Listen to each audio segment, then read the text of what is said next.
उत्सव कार्यसूची আজি मुकली सभार मूर अति श्रद्धार सम्मानीय सभापति महोदय मंचत आसन ग्रहण करा उजनी माजुलीर महाविद्यालयर सम्मानीय अध्यक्षा जानवी लकर बरुवा बाइदेउ मंचत आसन ग्रहण करा मिसिंग बानुक एवं कबांगर उपसभापति एकलव्य गाम डांगरियाके प्रमुख करी मिसिंग जनगोष्ठीर संगठन केइटार বিষয়ববীয়াসকল उद्यापन समितिर বিষয়ববীয়াসকল उपस्थित थका मोर अग्रजসকল अनुजসকল और उपस्थित थका राइज मैं एकेबारे मनर পৰা আপোনালোকক কেইটামান কথা কম মই যিকেইটা কথা কম বুলি কালি গুৱাহাটীৰ পৰা আহোতে ভাবি আহিছিলো মই আহোতে মানে বাছত এটা সপোন এটা খেদি লৈ আহিছো সপোনটো কি মোৰ বাবে অসমৰ আটাইতকৈ ৰঙীন জনগোষ্ঠীটো মিচিং জনগোষ্ঠী আটাইতকৈ সুন্দৰ জনগোষ্ঠীটো মিচিং জনগোষ্ঠী গতিকে মই বাছত আহোতে ভাবি আহিছো যে ইয়াত গৈ মই আজি কি দেখিবলৈ পাম কিন্তু মই একেবাৰে আপোনালোকক অন্তৰৰ পৰা কৈছো মই মিছা কথা নাই কোৱা মই যিবোৰ সপোন দেখি আহিছিলো তাতকৈ এটা সুন্দৰ পৰিৱেশ মই আজি দেখিবলৈ পাইছো গতিকে মোৰ ফালৰ পৰা মোৰ ক'বলগীয়া কথাখিনিৰ আগতেই মই আপোনালোকক ধন্যবাদ জনাইছো আৰু আপোনালোকৰ এই যিটো সংস্কৃতি বৰ্ণিল সংস্কৃতি ৰঙীন সংস্কৃতি অসমৰ বিভিন্ন ঠাইলৈ মই গৈছো বিভিন্ন জনগোষ্ঠীৰ উৎসৱ দেখিছো বিভিন্ন জনগোষ্ঠীৰ উৎসৱ মঞ্চত হোৱা দেখিছো কিন্তু অলপ সময়ৰ আগতে এই গোটেই পথাৰখনত যিদৰে আমি ৰঙীন হৈ যোৱা দেখিছিলো পথাৰখন যিদৰে বহু ৰঙেৰে ভৰি পৰিছিল আৰু তাৰ মাজত আপোনালোকে যিদৰে নৃত্য কৰিছিল বিশ্বৰ আন কোনো ঠাইত ইমান ৰঙীন পৰিৱেশ ইমান বহু ৰঙীন দৃশ্য আমি দেখিবলৈ নাপাওঁ গতিকে মই আপোনালোকক শুভেচ্ছা জনোৱাৰ লগতে একেবাৰে প্ৰথমতে এটা অনুৰোধই কৰিব খোজো এই পৰম্পৰাটো জীয়াই ৰখাটো কিন্তু আপোনালোকৰ যিমান দায়িত্ব আমাৰো সমানেই দায়িত্ব আৰু এই পৰম্পৰাটোৰ এই ৰঙীনভাৱে জীয়াই ৰাখিবৰ বাবে আমি কিন্তু আটাইয়ে যত্নপৰ হ'ব লাগিব দ্বিতীয়তে যেটো কথা আটাইতকৈ গুৰুত্বপূৰ্ণ মোৰ বাবে মই গুৱাহাটী ডাঙৰ হোৱা ল'ৰা মই কোনো স্বীকাৰ কৰিবলৈ মোৰ দ্বিধাবোধ নাই মই যেতিয়া ডাঙৰ হৈছিলোঁ মোৰ বাবে মিচিং জনগোষ্ঠীৰ বিষয়ে মই যেতিয়া অধ্যয়ন কৰিছিলোঁ এগৰাকী ব্যক্তি মই ভাবোঁ যিগৰাকী ব্যক্তিৰ কথা মই আজি ইয়াত কৈ নগ'লে মোক পাপে চুব সেই ব্যক্তিগৰাকী হ'ল চৰ্দাৰ তাবুৰাম টাইক ছাৰ তেখেত কটনৰ শিক্ষাগুৰু আছিল তাবুৰাম টাইক ছাৰৰ বিষয়ে যেতিয়া অধ্যয়ন কৰিছিলোঁ এটা বৰ গুৰুত্বপূৰ্ণ দিশ আমাৰ চকুত পৰিছিল দিশটো কি যেতিয়া ডক্টৰ ভূপেন হাজৰিকাই মিৰি জীয়ৰী ছবিখন নিৰ্মাণ কৰাৰ বাবে আগবাঢ়িছিল সেই সময়ছোৱাত মিৰি জীয়ৰীৰ চিত্ৰনাট্য লিখিছিল তাবুৰাম টাইক ছাৰে এই গোটেই ঘটনাটোৰ এটা বৰ গুৰুত্বপূৰ্ণ দিশ আছে আপোনালোকে যদি অসমৰ যোৱা সময়ছোৱাৰ ইতিহাস অধ্যয়ন কৰিবলৈ চেষ্টা কৰে এটা কথা বাৰে বাৰে চকুত পৰে কেইদিনমান আগতে মই তিনিচুকীয়ালৈ গৈছিলোঁ তিনিচুকীয়াৰ মৰাণ গাঁও এখনত মৰাণসকলৰ এটা অনুষ্ঠানত মই অংশগ্ৰহণ কৰিছিলোঁ তেতিয়া মৰাণসকলৰ সেই অনুষ্ঠানটোত অংশগ্ৰহণ কৰোঁতে তেওঁলোকে মোক এটা কথা বাৰে বাৰে কৈছিল যে আমি সদায় অসমীয়া হ'বলৈ চেষ্টা কৰোঁ আমি অসমীয়া হ'বলৈ দুৰ্বাৰভাৱে চেষ্টা কৰোঁ কিন্তু যিটো তথাকথিত মূল খুঁটিৰ অসমীয়া সমাজ তেওঁলোকে আমাক এতিয়াও জনগোষ্ঠীয় বুলি গণ্য কৰি থাকে আকৌ কেইদিনমান আগতে অসমৰ স্বায়ত্ত শাসন শীৰ্ষক এখন গ্ৰন্থ উন্মোচন কৰাৰ মোৰ সৌভাগ্য হৈছিল গ্ৰন্থ উন্মোচন কৰিবলৈ সেই সময়ত যেতিয়া বড়ো সাহিত্য সভাৰ প্ৰাক্তন সভাপতি আমাৰ আটাইৰে শ্ৰদ্ধাৰ তৰেণ বড়ো ছাৰ আহিছিল তেখেতৰ বক্তৃতাত একেটা কথাই কৈছিল মই এই কথাটো আজি এইভাৱে উল্লেখ কৰিব বিচাৰিছোঁ আমাৰ প্ৰজন্মৰ যিখিনি ব্যক্তি মোৰ বয়সৰ যিখিনি মানুহ আমাৰ বয়সৰ আপোনালোকৰ সন্মুখত থকা যিখিনি মানুহ এই ব্যৱধানটো কিন্তু আমি আঁতৰাব লাগিব এই যে বৰ্ণিল সংস্কৃতিটো মই আজি দেখিছোঁ ইয়াত সোমাই অহাৰ লগে লগে বহু ৰঙী নৃত্যটো যে মই দেখিছোঁ এই নৃত্যটো কেৱল অসমৰ মিচিং জনগোষ্ঠীৰ সম্পদ হৈ থাকিলে নহ'ব এয়া বৃহত্তৰ অসমীয়া জাতিসত্তাটোৰ সম্পদ হ'ব লাগিব কাইলৈ যেতিয়া ভাৰতৰ বাহিৰৰ পৰা কোনোবা এগৰাকী মানুহ আহিব এই সম্পদটো আমি দেখুৱাব পাৰিব লাগিব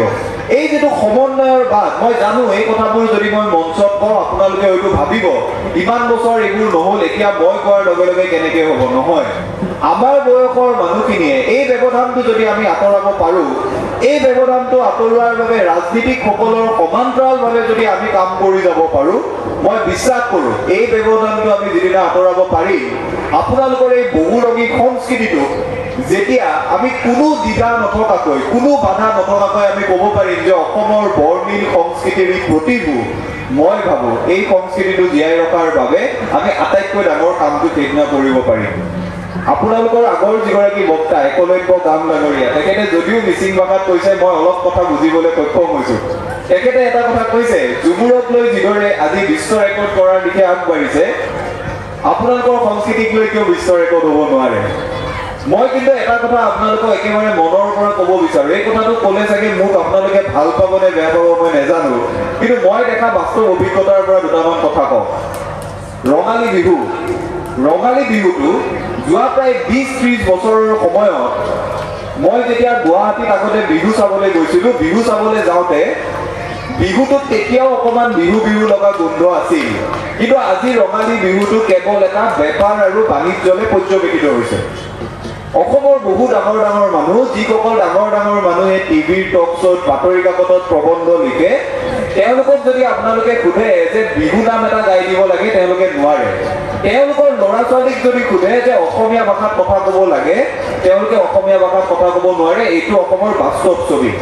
আমি যে অসমীয়া ভাষাটো ধ্ৰুপদী ভাষা হোৱাৰ পাছত সকলোৱে ফূৰ্তি কৰিলোঁ, যিবোৰ মানুহে ডাঙৰ কথা ক'লে তেওঁলোকৰ সন্তানে কিন্তু অসমীয়া কিতাপ এখনো চুই পোৱা নাই।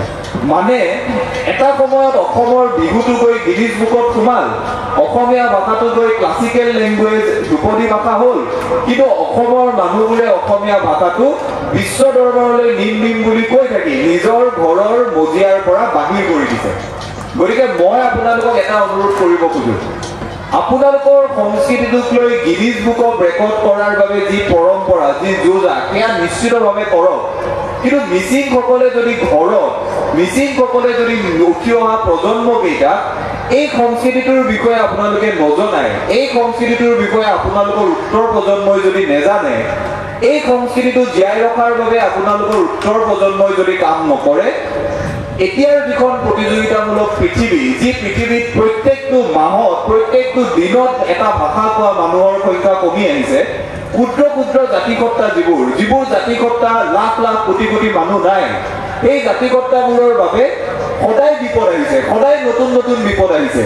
এই বিপদৰ সময়ত আপোনালোকে কিন্তু আপোনালোকৰ ঘৰবোৰত আপোনালোকৰ সংস্কৃতি জীয়াই ৰাখিব লাগিব। আৰু এই কাম কোনো চৰকাৰে কৰি দিব নোৱাৰে। চৰকাৰৰ পৰা যদি আশা কৰে আপোনাৰ নিজৰ সন্তানগৰাকীয়ে যদি মিচিং ভাষা নেজানে, মিচিং সংস্কৃতিৰ কথা নেজানে, কৃষিভিত্তিক উৎসৱ আলি আই লৃগাঙক কেৱল নাচ গান কৰাৰ অনুষ্ঠান বুলি যদি ভাবে, এই বিপদৰ কিন্তু উদ্ধাৰৰ বাটটো চৰকাৰৰ হাতত নাই, আপোনালোকৰ নিজৰ হাতত আছে। গতিকে মই আপোনালোকক এইটোৱে অনুৰোধ কৰিব খোজোঁ, কাৰণ মই গুৱাহাটীৰ সমাজখনত দেখিছোঁ কিদৰে তাত আজিৰ তাৰিখত বিহু এটা গাব দিলে, অসমীয়া ভাষাত কথা ক'ব দিলে, হোমেন বৰগোহাঁই ছাৰৰ কিতাপখন পঢ়িছেনে নাই বুলি সুধিলে, জ্যোতিপ্ৰসাদ আগৰৱালাৰ বিষয়ে জানেনে নাই বুলি সুধিলে তেওঁলোকে উত্তৰ দিব নোৱাৰে। তেনেকুৱা এটা প্ৰজন্মৰ ইতিমধ্যে সৃষ্টি হৈছে, যিটো প্ৰজন্ম অসমীয়া হয় কিন্তু তেওঁলোকৰ মাজত অসমীয়া লগা গোন্ধ নাই। গতিকে মই আপোনালোকক অনুৰোধ কৰিব খোজোঁ, আপোনালোক গুৱাহাটীৰ যান্ত্ৰিক পৃথিৱী কৃত্ৰিমতাৰ পৰা বহু নিলগত একেবাৰে প্ৰকৃতিৰ স্বৰ্গত আপোনালোকে বাস কৰিছে। আপোনালোকে বিচাৰিলেই সকলোখিনি আছে, কিন্তু তাৰ মাজতো যদি আপোনালোকে এই পবিত্ৰতাৰ মাজত নিজৰ সংস্কৃতিটোক আটোমটোকাৰিকৈ ৰাখিব নোৱাৰে, মই ভাবোঁ সেইটো কিন্তু অসমীয়া জাতিটোৰ বাবে বৰ ডাঙৰ বিড়ম্বনা হ'ব। এগৰাকী ব্যক্তিৰ কথা মই ক'ম, এইবাবে ক'ম কাৰণ মই যেতিয়া কটন কলেজত পঢ়িবলৈ গৈছিলোঁ তেতিয়া আমি তেওঁক অগ্ৰজ হিচাপে লগ পাইছিলোঁ, ছিনিয়ৰ হিচাপে লগ পাইছিলোঁ। আপোনালোকে চিনিয়ে পায়। এতিয়া এই মাজুলীলৈ ঘূৰি আহি মাজুলীৰ এখন মহাবিদ্যালয়ত তেখেতে অধ্যাপনা কৰি আছে। মই অয়ুব এগুদাৰ কথা কৈছোঁ, এইবাবে তেখেতৰ কথাটো কৈছোঁ। তেখেতে মোক ক'ব দিয়া নাই, মই তথাপি তেখেতৰ কথাটো তেখেতে বেয়া পালেও মই এইবাবেই ক'ম, আজিৰ তাৰিখত আমি এটা কথা সদায় লক্ষ্য কৰোঁ, যেতিয়া যিকোনো এটাত, মই কেৱল মিচিং জনগোষ্ঠী বুলি কোৱা নাই, যিকোনো ঠাই এখনৰ পৰা এগৰাকী ব্যক্তি যেতিয়া উচ্চ শিক্ষাৰ বাবে বাহিৰলৈ ওলাই যায়, উচ্চ শিক্ষাৰ বাবে বাহিৰলৈ যোৱাৰ পাছত চাকৰি লাভ কৰাৰ বাবে আৰু এখন যুদ্ধ চলাই চাকৰি লাভ কৰে। তাৰ পাছত যেতিয়া সেই ব্যক্তিগৰাকী সমাজত প্ৰতিষ্ঠিত হয়, সেই ব্যক্তিগৰাকী নিজৰ মানুহখিনিৰ মাজলৈ উভতি নাহে। গুৱাহাটীত এনেকুৱা কেইবা ঘৰ মানুহ আছে, কেইবা হাজাৰ মানুহ আছে যাৰ সন্তানে আমেৰিকা, দিল্লী, কলিকতাত চাকৰি কৰে, ঘৰত মাক দেউতাক অকলে থাকে, যাৰ সন্তানে গুৱাহাটীৰ বিদ্যালয়ত পঢ়ি গৈ বৰ্তমান দিল্লী, মুম্বাইত চাকৰি কৰি আছে, যেতিয়া বিদ্যালয়খনৰ কিবা অসুবিধা হয় তেওঁ নাহে, মাক দেউতাকক চাবলৈ বছৰত এবাৰো নাহে, এনেকুৱা এটা প্ৰবৃত্তি আমাৰ মানুহৰ মাজত এতিয়া বৃদ্ধি পাইছে। জ্যোতিপ্ৰসাদ আগৰৱালাই এটা বৰ ডাঙৰ বাক্য কৈ থৈ গৈছিল। জ্যোতিপ্ৰসাদ আগৰৱালাই কৈছিল যে অসমীয়া মানুহ কিদৰে বিশ্ব নাগৰিক হ'ব। তেওঁ কৈছিল অসমৰ মানুহে লুইতৰ দুই পাৰ সাবৰি জামজুৰি নৈক সামৰি মহাভাৰতৰ বাটেদি বিশ্বসভালৈ যাব লাগে। মানে অসমীয়া মানুহে শিপাৰ সৈতে সম্পৰ্কিত হৈ থাকিব লাগে। গতিকে মই আপোনালোকক অয়পেগুদাৰ কথাটো কৈ এইটো কথাই ক'ব খুজিছোঁ, অয়পেগুদাৰ দৰে সম্পদ যে আপোনালোকে পাইছে, যিগৰাকী ব্যক্তিয়ে কটনৰ দৰে শিক্ষানুষ্ঠানত শিক্ষা গ্ৰহণ কৰি তাত চাকৰিৰ বাবে সন্ধান নকৰি ঘূৰি আহি আপোনালোকৰ বাবে কাম কৰিছে, মই বিশ্বাস কৰোঁ অয়পেগুদাৰ দৰে 10-15 গৰাকী যুৱক যদি আপোনালোকে উলিয়াব পাৰে আৰু যদি নিৰ্মাণ কৰিব পাৰে, এই যে জাতিটোৰ বিপদ সংকটৰ কথাবোৰ আমি আজি পাতিছোঁ, মই অলপ আগতে ক'লোঁ, এই গোটেই কথাবোৰ নক'লেও হ'ব। গতিকে মই ভাবোঁ তেনে যুৱক যুৱতী সৃষ্টিৰ বাবে আপোনালোকে প্ৰত্যেকখন ঘৰৰ পৰা কাম কৰাটো বৰ জৰুৰী। আৰু আটাইতকৈ গুৰুত্বপূৰ্ণ কথাটো হ'ল, যিটো কথা মই সদায় অনুভৱ কৰোঁ, কেইদিনমান আগতে মোৰ এগৰাকী বন্ধুগৰাকী এটা বৰ ডাঙৰ অট্টালিকাত থাকে। আজিকালি আপোনালোকে জানে এপাৰ্টমেণ্ট বুলি এটা বৰ ডাঙৰ কাৰবাৰ এটা হৈছে। তাত 15-16 ঘৰ মানুহ থাকে। এটা এপাৰ্টমেণ্টত 20-25 ঘৰ মানুহ থাকে। মোৰ বন্ধুগৰাকীৰ আইতাকৰ এদিন মৃত্যু হ'ল। আইতাকৰ যেতিয়া মৃত্যু হ'ল, সিহঁত এপাৰ্টমেণ্টত থাকে। এপাৰ্টমেণ্টত থাকোঁতে আইতাকৰ মৃত্যু হৈছে। আইতাকৰ মৃত্যুৰ বাতৰিটো তেওঁৰ একেটা কেম্পাছত থকা বাকী 15 ঘৰ মানুহে নাই পোৱা। মানে যেতিয়া আইতাকক শেষ সৎকাৰ কৰাৰ বাবে শ্মশানলৈ নিব লগা হ'ল, বন্ধুগৰাকীৰ পৰিয়ালৰ ব্যক্তিসকলৰ বাদে এঘৰো মানুহ, ঘৰৰ কাষৰ মানুহ এঘৰো ওলাই নাহিল। এয়া বৰ বাস্তৱ ছবি, এইবোৰ কোনো সাজি কোৱা কথা নহয়। আপোনালোকে যদি বাতৰি কাকত কেইখন মেলি চায়, যোৱা 20-30 দিনৰ বাতৰি কাকতেই যদি মেলি চায়, আপোনালোকে দেখিব কিদৰে হত্যা হিংসাৰ বাতৰি, কিদৰে অপহৰণৰ বাতৰি, ধৰ্ষণৰ বাতৰি, এই আটাইবোৰ বৃদ্ধি পাইছে। মই কোনো সমালোচনা কৰিবলৈ কথাটো কোৱা নাই। মই চৰকাৰ, আদালত এই কথাবোৰলৈ যাবই খোজা নাই। মই যিটো কথাৰে যাব বিচাৰিছোঁ সেই কথাটো আমি উপলব্ধি কৰাটো বৰ দৰকাৰ। এই যে এঘৰ মানুহৰ এগৰাকী ব্যক্তিৰ মৃত্যু হয়, ঘৰৰ কাষৰ 15 ঘৰ মানুহে গম নাপায়, এই কথাটো কিয় হৈছে? এই কথাটো এইবাবেই হৈছে কাৰণ আমাৰ মাজত থকা যিটো শিপা, আমাৰ মাজত থকা যিটো টান, আত্মিক বান্ধোন, মানুহ, আমিতো জীৱ জন্তু হ'ব পাৰিলোহেঁতেন, জীৱ জন্তু নহয় আমি মানুহ কিয় হ'লো? কাৰণ আমি চিন্তা কৰিব পাৰোঁ। আনৰ দুখত দুখী হ'ব জানো? আনৰ সুখত সুখী হ'ব জানো? মানুহ হিচাপে জীয়াই থাকিব জানো? আনৰ দুখ হ'লে, বেজাৰ লাগিলে তেওঁৰ কাষত গৈ থিয় দিব জানো? এই পৰম্পৰাখিনি, এই মানসিকতাটো আমাৰ মাজত আছিল বাবে আমি মানুহ হৈছিলোঁ। কিন্তু মই ভাবোঁ বিগত সময়ছোৱাত আধুনিকতাৰ দৌৰাত্মক টকা পইচাৰ পাছত আমি দিয়া নগ্ন দৌৰখনৰ বাবে এই মানুহৰ গুণবোৰ আমাৰ মাজৰ পৰা নাইকিয়া হৈ গৈছে। গতিকে মই আপোনালোকক এটা কথা অনুৰোধ কৰিব খোজোঁ, আপোনালোক গুৱাহাটীৰ যান্ত্ৰিকতাৰ, গুৱাহাটীৰ দৰে ডাঙৰ চহৰৰ যান্ত্ৰিকতাৰ পৰা দূৰত থাকি এই গুণবোৰ এতিয়াও নিজৰ বুকুত আপোনালোকে বান্ধি ৰাখিব পাৰিছে। গতিকে সেইবাবে এই গুণবোৰ যাতে আপোনালোকৰ সন্তান যেতিয়া বাহিৰলৈ পঢ়িবলৈ যাব, তাৰ পাছতো তেওঁৰ মাজত জীয়াই থাকে আৰু তেওঁ যাতে অনবৰতে এই কথাটো অনুভৱ কৰি থাকে যে মই ঘূৰি আহি নিজৰ মানুহখিনিৰ বাবে কাম কৰিব লাগিব, এই দায়িত্ববোধটো নিৰ্মাণ কৰাৰ বাবে মই আপোনালোকক অনুৰোধ কৰিব খোজোঁ।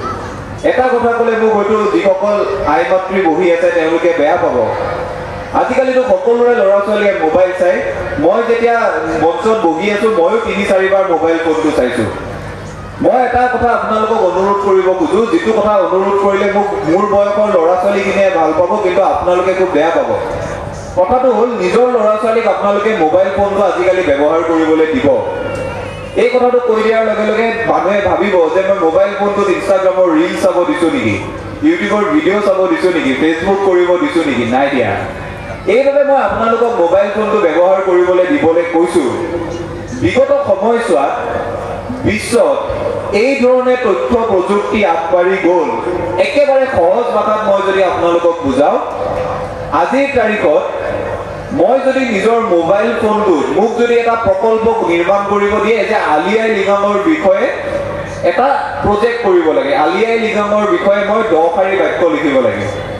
5 বছৰ আগতে, 10 বছৰ আগতে মই যেতিয়া স্কুলত পঢ়ি আছিলোঁ, আলি আই লিগাঙৰ বিষয়ে 10টা বাক্য লিখিব দিলে মই নিজ হাতেৰে লিখিব লাগিছিল কিন্তু আজি মোবাইল ফোনটোত এই ধৰণৰ এপ্লিকেশ্যন আছে তাত যদি মই হঠাৎ এই গোটেই কথাটো লিখি দিওঁ মোক 2 ছেকেণ্ডৰ ভিতৰত আলি আই লিখামৰ বিষয়ে 10টা নহয় 100টা বাক্য লিখি দিব গতিকে আজিৰ তাৰিখত বিশ্বৰ যিটো বাঢ়ি অহা তথ্য প্ৰযুক্তিৰ ব্যৱহাৰ আৰু এটা সহজ উদাহৰণ দিওঁ আপোনালোকে তেতিয়া ভালকৈ বুজি পাব আপোনালোকৰ যিগৰাকী অত্যন্ত জনপ্ৰিয় গায়ক পপা গৌৰৱৰ গান এতিয়া ময়ো শুনিছো ইউটিউবৰ কাৰণে মোৰ শুনিবলৈ সুবিধা হৈছে পপা গৌৰৱৰ একেবাৰে শেহতীয়া গানটো আপোনালোকে যদি হঠাৎ শুনে যে নৰেন্দ্ৰ মোদীৰ কণ্ঠত সন্মানীয় প্ৰধানমন্ত্ৰীৰ কণ্ঠত গানটো আহিছে সেয়াও আজিৰ তাৰিখত সম্ভৱ ইনষ্টাগ্ৰামটো যেতিয়া আমি স্ক্ৰল কৰি থাকোঁ আমি বিভিন্ন ভিডিঅ' দেখা পাওঁ য'ত নীল আকাশৰ শেহতীয়া গানটো আমাৰ প্ৰধানমন্ত্ৰীৰ কণ্ঠত শুনো শ্বাহৰুখ খানৰ কণ্ঠত শুনো এই আটাইবোৰ কাম আণৱিক বুদ্ধিমত্তা আৰ্টিফিচিয়েল ইণ্টেলিজেন্সৰ জৰিয়তে সম্ভৱ হৈছে মই আপোনালোকক এই কথা ক'ব খোজা নাই যে এই গোটেই পৃথিৱীখনৰ বিষয়ে এতিয়াই আমি ভালকৈ জানিব নালাগে কিন্তু আপোনালোকৰ সন্তানক এই পৃথিৱীখনৰ সৈতে মোবাইলৰ মাজত থকা পৃথিৱীখনৰ সৈতে আপোনালোকৰ নিৰীক্ষণত পৰিচয় কৰাই দিয়াৰ বাবে শিক্ষাগুৰুসকলে যিদৰে কাম কৰাটো দৰকাৰ আপোনালোক অভিভাৱকসকলেও কাম কৰাটো বৰ দৰকাৰ কাৰণ এই পৃথিৱীখনৰ সৈতে আমাৰ চিনাকি থাকিব লাগিব আৰু দ্বিতীয়তে এই পৃথিৱীখনৰ সৈতে আমাৰ যেতিয়া চিনাকি থাকিব তাৰ অৰ্থ এয়া নহয় যে আমি কিতাপ পঢ়িবলৈ এৰি দিম কিতাপ নপঢ়া জাতি এটাতো বৰ বেছি দিন জীয়াই নাথাকে মই আহোঁতে ঢকুৱাখানা পাৰ হৈ আহিছোঁ হোমেন বৰগোহাঁই ছাৰৰ জেগা মই আশা কৰিম মাজুলীৰ প্ৰত্যেকগৰাকী সন্তানে মাজুলীৰ প্ৰত্যেকটো জনগোষ্ঠীৰ প্ৰত্যেকগৰাকী সন্তানে হোমেন বৰগোহাঁই ছাৰৰ কিতাপ নপঢ়াকৈ আপোনালোক যদি গুৱাহাটীলৈ আহে তেতিয়া কিন্তু বৰ লাজ লোৱা কথা হ'ব আপোনালোকে আমাতকৈ বেছি হোমেন বৰগোহাঁই ছাৰৰ কিতাপ পঢ়াটো বৰ দৰকাৰ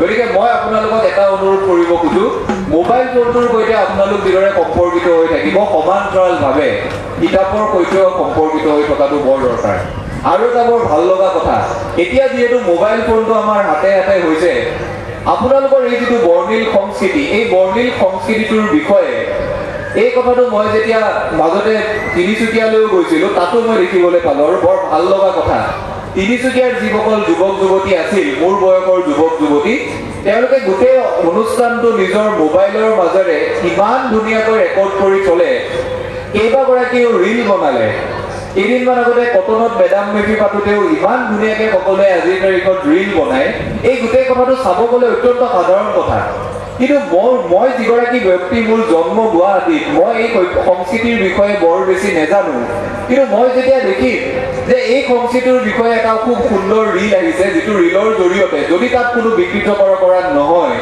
সেই ৰীলটোৰ জৰিয়তে মই সেই সংস্কৃতিৰ কথা জানিব পাৰিম গতিকে এই আগতে আমাক এটা যিকোনো অনুষ্ঠান এটা প্ৰচাৰ কৰাৰ বাবে আমাক মিডিয়াৰ দৰকাৰ হৈছিল কিন্তু আজিৰ তাৰিখত মোবাইল প্ৰযুক্তিৰ ইমান বিকাশ হৈছে আপোনালোকৰ কোনোবা এগৰাকীয়ে যদি গোটেই অনুষ্ঠানটোৰ গোটেই আধ্যাত্মিক পৰ্বটোৰ পৰা আৰম্ভ কৰি একেবাৰে উৎসৱমুখৰ পৰ্বটোলৈকে আটাইবোৰ যদি আপোনালোকে মোবাইলত ধুনীয়াকৈ সন্নিৱিষ্ট কৰি ৰীল আকাৰেও এৰি দিয়ে তেতিয়াও বিভিন্নজনে জানিব পাৰিব আৰু এই প্ৰচেষ্টাবোৰ যদি আমাৰ প্ৰজন্মৰ মানুহখিনিয়ে কৰে একেবাৰে প্ৰথমতে যে মই আপোনালোকক কৈছিলোঁ এই ব্যৱধান আমাৰ মাজত থকা ব্যৱধান এই ব্যৱধান তেতিয়া নাইকিয়া হৈ যাব আৰু এই ব্যৱধান নাইকিয়া কৰাৰ বাবে কাগজ কলম টিভিৰে যিখিনি কাম কৰাৰ লগতে নতুন নতুন যিখিনি প্ৰযুক্তি নতুন নতুন তথ্য প্ৰযুক্তিৰে এই কামবোৰ আমি কৰিব লাগিব আৰু তেতিয়াহে আমি কিন্তু এই গোটেই কথাবোৰ জীয়াই ৰাখিব পাৰিম মিচিংসকলৰ ভাষাটো আপোনালোকৰ সংস্কৃতি আপোনালোকৰ নিজৰ পৰম্পৰাবোৰ এই পৰম্পৰাবোৰ আপোনালোকে মনত ৰখাটো বৰ দৰকাৰ এই পৰম্পৰাবোৰ আপোনালোকে পাহৰি যাব নোৱাৰিব আৰু মই আপোনালোকক একেবাৰে শেষত এটা কথা কৈয়ে সামৰিব খুজিম মই যিখন আজি ইয়াৰ পৰা ছবি লৈ যাম যিখন ছবি যিখন বৰ্ণিল ৰঙীন ছবি মই আজি ইয়াৰ পৰা লৈ যাম মোৰ পাছত আকৌ যিসকল অতিথি আহিব তেওঁলোকেও কিন্তু ইয়াতকৈ কম ৰঙীন ছবি এখন পাব নালাগিব আপোনালোক যিসকল আজি ইয়াত বয়োজ্যেষ্ঠ ব্যক্তি বহি আছে বয়োজ্যেষ্ঠ ব্যক্তিসকলৰ পাছৰ যিবোৰ প্ৰজন্ম আহিব তেওঁলোকেও কিন্তু ইমান সুন্দৰকৈ আয়োজন কৰিব পাৰিব লাগিব এই যিটো ধাৰা এই ধাৰাটো কিন্তু নিৰ্মাণ কৰি যোৱাৰ বাবে আপোনালোকে কাম কৰিব লাগিব এই ধাৰাটো নিৰ্মাণ হ'ব লাগিব কাৰণ এনেকুৱা ধৰণৰ উদাহৰণ পৃথিৱীৰ ইতিহাসত বহু আছে কোনো জাতিক কোনো ডাঙৰ জাতিয়ে সৰু জাতিয়ে আহি ধ্বংস কৰা নাই যেতিয়া জাতিৰ মানুহসকলে নিজৰ শিপাৰ পৰা বিচ্ছিন্ন হৈ গৈছে তেতিয়াই বিপদ আহিছে আজি যে আমি সদায় আলোচনা কৰি থাকো যে অসমৰ মানুহৰ সন্মুখত থকা আটাইতকৈ ডাঙৰ বিপদটো কি, কোনোবাই বিদেশী সমস্যা বুলি কয়, কোনোবাই বানপানী সমস্যা বুলি কয়, কোনোবাই দুৰ্নীতি সমস্যা বুলি কয়, আটাইকেইটা ডাঙৰ সমস্যা। কিন্তু তাতকৈ ডাঙৰ সমস্যাটো হৈছে অসমৰ মানুহে নিজৰ ভাষা সংস্কৃতিৰ পৰা যে পলায়ন কৰিবলৈ আৰম্ভ কৰিছে, সেই সমস্যাটো আটাইতকৈ ডাঙৰ সমস্যা। কেইদিনমান আগতে মোৰ এগৰাকী বন্ধু আহিছিল, দক্ষিণ ভাৰতৰ বন্ধু। দক্ষিণ ভাৰতৰ বন্ধুগৰাকীৰ সৈতে মই অসমীয়া বিয়া এখনলৈ গৈছিলোঁ। বিয়াখনত সোমাই যোৱাৰ পাছত তেওঁ মোক সুধিছিল যে তোমালোকৰ বিয়া আৰু আমাৰ বিয়াৰ মাজত পাৰ্থক্য কি? কাৰণ আমাৰ বিয়াতো মানুহে চুট টাই পিন্ধে, ব্লেজাৰ পিন্ধে, আমাৰ বিয়াতো চিকেন মাঞ্চুৰিয়ান, চিকেন বাটাৰ মছলা খুৱায়, তোমালোকৰ বিয়াতো একে খুৱায়। মানে তেওঁ আচলতে চাব বিচাৰিছিল আমাৰ আইনাম, বিয়ানাম, এই আমাৰ বিয়াবোৰৰ যিবোৰ সৌন্দৰ্য, এই গোটেই কথাবোৰ। কিন্তু আজিৰ তাৰিখত আমাৰ বিয়াবোৰত জানো এইবোৰ আছে? গুৱাহাটীৰ এখন বিয়াতো আপোনালোকে বিচাৰি নাপায়। মেহেন্দি, সংগীত, বলিউডৰ নতুন নতুন গানৰ তালত নৃত্য, চিকেন মাঞ্চুৰিয়ান, চিকেন বাটাৰ মছলা, তাৰ বাহিৰেতো বিয়াবোৰত আমাৰ একো নাই। কিন্তু আপোনালোকে কেইদিনমান আগতে চিনেমা এখন ওলাইছিল, আপোনালোকে মোৰ বয়সৰ মানুহখিনিয়ে জানিব, পুষ্পা বুলি। চাইছিল নে কোনোবাই? পুষ্পা নামৰ চিনেমাখন যেতিয়া ওলাল, পুষ্পাক লৈ বিভিন্ন বিতৰ্ক হ'ল। কিন্তু পুষ্পা চিনেমাখনত যেতিয়াই তেওঁলোকে সুযোগ পালে, দক্ষিণৰ মানুহসকলে যেতিয়াই সুযোগ পালে, তেতিয়াই কিন্তু তেওঁলোকৰ সংস্কৃতি দেখুৱালে। মানে আমাৰ আৰু তেওঁলোকৰ মাজত পাৰ্থক্য তাতেই, আমি কেৱল পশ্চিমীয়া সংস্কৃতিৰ পিছত দৌৰিব খোজো, নিজৰ সংস্কৃতিটো কিবাকৈ পিছত থৈ কেনেকৈ আগতে আধুনিক হ'ব পাৰি, কেনেকৈ আমি চাহাব হ'ব পাৰোঁ, সেই দৌৰত আমি ব্যস্ত হৈ থাকোঁ। কিন্তু বাকী ঠাইৰ মানুহবোৰে প্ৰথমতে নিজৰ সংস্কৃতিটো বুকুত ৰাখে। এই পাৰ্থক্যবোৰতো আমি নাইকিয়া কৰিব লাগিব। জ্যোতিপ্ৰসাদ আগৰৱালাৰ কথা মই অলপ আগতে কৈছিলোঁ, একেবাৰে চমুকৈ জ্যোতিপ্ৰসাদৰ কথা এটা ক'লে এই কথাটো আৰু বেছি স্পষ্ট হ'ব। আপোনালোকে জানে জ্যোতিপ্ৰসাদ আগৰৱালাই প্ৰথমখন অসমীয়া ছবি নিৰ্মাণ কৰিছিল জয়মতী। জয়মতী নিৰ্মাণ কৰাৰ আগত জ্যোতিপ্ৰসাদ আগৰৱালাই বিদেশলৈ চিনেমা পঢ়িবলৈ গৈছিল। স্কটলেণ্ডলৈ যেতিয়া জ্যোতিপ্ৰসাদ আগৰৱালাই চিনেমা পঢ়িবলৈ গৈছিল, স্কটলেণ্ডত বহু স্থাপত্য ভাস্কৰ্য আছে, মানে স্কটলেণ্ডত বহু কীৰ্তিস্তম্ভ আছে। আমাৰ ইয়াত যেনেকে ৰংঘৰ, কাৰেংঘৰ আছে, স্কটলেণ্ডতো তেনেকৈ বহুত কীৰ্তিস্তম্ভ আছে, বহুত স্থাপত্য ভাস্কৰ্য আছে। জ্যোতিপ্ৰসাদ আগৰৱালাই যেতিয়া দেখিলে যে স্কটলেণ্ডৰ স্থাপত্য ভাস্কৰ্যবোৰ তেওঁ যেতিয়া দেখিলে, তেতিয়া জ্যোতিপ্ৰসাদ আগৰৱালাই ভাবিলে যে ইয়াতকৈতো ভাল বস্তু পৃথিৱীত আৰু একো নাই। মানে তেওঁৰ মনত এটা অহংকাৰ হ'ল, তেওঁৰ মনত এটা ভেম হ'ল যে মই স্কটলেণ্ডলৈ আহিলোঁ, এতিয়া অসমৰ সংস্কৃতিতকৈতো ইয়াৰ সংস্কৃতি বেছি ভাল। গতিকে তেওঁ যেতিয়া স্কটলেণ্ডৰ পৰা অসমলৈ উভতি আহিল, জ্যোতিপ্ৰসাদে নিজেই লিখিছে তেওঁৰ মাজত এটা চাহাবৰ ভূত সোমাল। কিন্তু সেই একেগৰাকী জ্যোতিপ্ৰসাদ আগৰৱালাই যেতিয়া অসমলৈ ঘূৰি আহি অসমৰ স্থাপত্য ভাস্কৰ্যবোৰ দেখিলে, অসমৰ সংস্কৃতি দেখিলে, তেতিয়া জ্যোতিপ্ৰসাদে নিজেই ক'লে যে আমাৰ মাজত থকা, তেওঁৰ মাজত থকা চাহাবৰ ভূতটো সেই অসমৰ বৰ্ণিল সংস্কৃতি দেখি দৌৰ মাৰিলে। এতিয়া আমাৰ সমস্যাটো হৈছে আমিতো জ্যোতিপ্ৰসাদৰ নিচিনা স্কটলেণ্ডলৈ যোৱা নাই, কিন্তু অসমৰ বেছিভাগ মানুহৰ মনত এতিয়া চাহাবী ভূতটো সোমাইছে। জ্যোতিপ্ৰসাদৰ স্কটলেণ্ডত গৈ সোমাইছিল, আমাৰ ইয়াত থাকিয়েই সোমাইছে। গতিকে এই ভূতটোৱে যাতে আমাৰ সংস্কৃতিৰ প্ৰতি বিপদ আনিব নোৱাৰে, তাৰ বাবে কিন্তু আমি আটাইয়ে সজাগ হ'ব লাগিব, সচেতন হ'ব লাগিব। আৰু মই শেষত আপোনালোকক এটাই অনুৰোধ কৰিব খোজোঁ, আপোনালোকৰ এই বৰ্ণিল সংস্কৃতি, এই গোটেই ৰঙীন সংস্কৃতিৰ বাবে মোক নিমন্ত্ৰণ কৰাৰ বাবেতো মই আজীৱন আপোনালোকৰ ওচৰত কৃতজ্ঞ হৈ থাকিম। মই আপোনালোকৰ ওচৰত এই সুযোগ, কথা কোৱাৰ সুযোগটো পোৱাটো মোৰ বাবে বৰ ডাঙৰ কথা। কিন্তু মই বিশ্বাস কৰোঁ এই সংস্কৃতিৰ কথা, এই সংস্কৃতিটো কেৱল অসমৰ মিচিংসকলৰ সংস্কৃতি নহয়, অসমৰ বাৰে ৰহণীয়া বৰ্ণিল বৃহত্তৰ জাতিসত্তাটোৰ সংস্কৃতিৰ অংশ। সেই ধৰণে জীয়াই ৰখাৰ বাবে আমাৰ প্ৰজন্মৰ মানুহখিনিয়ে, পূৰ্বৰ প্ৰজন্মৰ মানুহে যথেষ্ট ভুল কৰিছে। এই কথাবোৰ মুকলিকে আমাৰ প্ৰজন্মৰ মানুহে বুজি পাব লাগে। আমাৰ আগৰ প্ৰজন্মবোৰে তেওঁলোকৰ নিজৰ ভেম, অহংকাৰ, এই কথাবোৰৰ বাবে বহু ভুল কৰিছে। তথাকথিত মূলকুটিৰ যিখিনি অসমীয়া মানুহ, যিখিনি অসমীয়া মানুহে ভাবে তেওঁলোকৰহে অসমীয়া জাতিটো, সেইবোৰ মানুহৰ ভুলৰ বাবে আমাৰ মাজত ব্যৱধান যথেষ্ট বৃদ্ধি পাইছে। কিন্তু আমাৰ প্ৰজন্মৰ মানুহবোৰে সেই ব্যৱধানবোৰ আঁতৰাব লাগিব। বৃহত্তৰ অসমীয়া জাতিসত্তাটো নিৰ্মাণৰ বাবে শ্ৰদ্ধা, মৰম আৰু আটাইৰে প্ৰতি থকা সন্মান, এই ধাৰাটো আমি উভতাই আনিব লাগিব। আৰু মই বিশ্বাস কৰোঁ যিদিনাই আমি ক'ব পাৰিম আমাৰ তথাকথিত মূলকুটিৰ অসমীয়া মানুহে ভবাৰ দৰে এই যে আমাৰ মাজত ভাগ ভাগ কৰি ৰাখিব খোজে, এই কথাবোৰ আঁতৰাই বৃহত্তৰ জাতিসত্তাৰ পৰিচয় আমি যেদিনা দিব পাৰিম সেইদিনা আমাৰ সন্মুখত থকা বহু বিপদ নাইকিয়া হৈ যাব আৰু এই দিনটোলে মই আজিৰ এই পবিত্ৰ দিনটোত সেই দিনটোলে আপোনালোক আটাইকে আগ্ৰহেৰে অপেক্ষা কৰাৰ বাবে আগ্ৰহেৰে সেই দিনটোৰ বাবে কাম কৰাৰ বাবে মই অনুৰোধ জনাম আৰু মোক নিমন্ত্ৰণ কৰাৰ বাবে মই কেৱল পুনৰবাৰ ধন্যবাদ জনাইছোঁ মই আশা কৰিম এই বৰ্ণিল সংস্কৃতিৰ অংশ হ'বলৈ মোৰ দৰে যিয়েই গুৱাহাটীৰ পৰা এটা সপোন লৈ আহিব গুৱাহাটীৰ পৰা লৈ অহা সপোনটো মোৰ দৰে প্ৰত্যেকৰ বাবেই ইয়াত উপস্থিত হোৱাৰ পাছত সেই সপোনটোতকৈ বহু গুণে ভাল লগা অনুভৱ এটা তেওঁলোকে লৈ যাব পাৰিব মই যিদৰে আজি আপোনালোকৰ মাজৰ পৰা মই যিটো সপোন লৈ আহিছিলোঁ মই যদি ভাবিছিলোঁ মই অলপমান স্মৃতি লৈ যাম মই অলপমান মৰম লৈ যাম কিন্তু আপোনালোকে যিদৰে উপচাই দিছে আপোনালোকে যিদৰে মৰম জনাইছে আপোনালোকে যিদৰে আপোনালোকৰ মাজৰ এজন হিচাপে এই আপোনালোকৰ বৰ্ণিল পৰম্পৰাৰ অংশ হিচাপে গণ্য কৰিছে মই এটা বৰ ভাল লগা স্মৃতি লৈ যাম আৰু মই এই স্মৃতিটোৰ কথা মোৰ গুৱাহাটীৰ বন্ধুসকলক যেতিয়া কম মই আশা কৰিম অহা বছৰ তেওঁলোকো আপোনালোকৰ মাজলৈ আহি এই বৰ্ণিল সংস্কৃতিৰ অংশ হ'ব এই ৰঙীন সংস্কৃতিৰ অংশ হ'ব শেষত পুনৰবাৰ আপোনালোকলৈ কৃতজ্ঞতা আৰু লিগামৰ শুভেচ্ছা জ্ঞাপন কৰিছোঁ মোৰ বাবে বৰ ভাল লগা স্মৃতি এটা হৈ আপোনালোক আটাই ৰৈ যাব ধন্যবাদ জয় আই অসম ধন্যবাদ ভাগৱতী ডাঙৰীয়া তেখেতে বহুতখিনি দিশ সামৰি আমাৰ মাজত সাৰুৱা বক্তব্য দাঙি ধৰিলে ভৱিষ্যত দিনত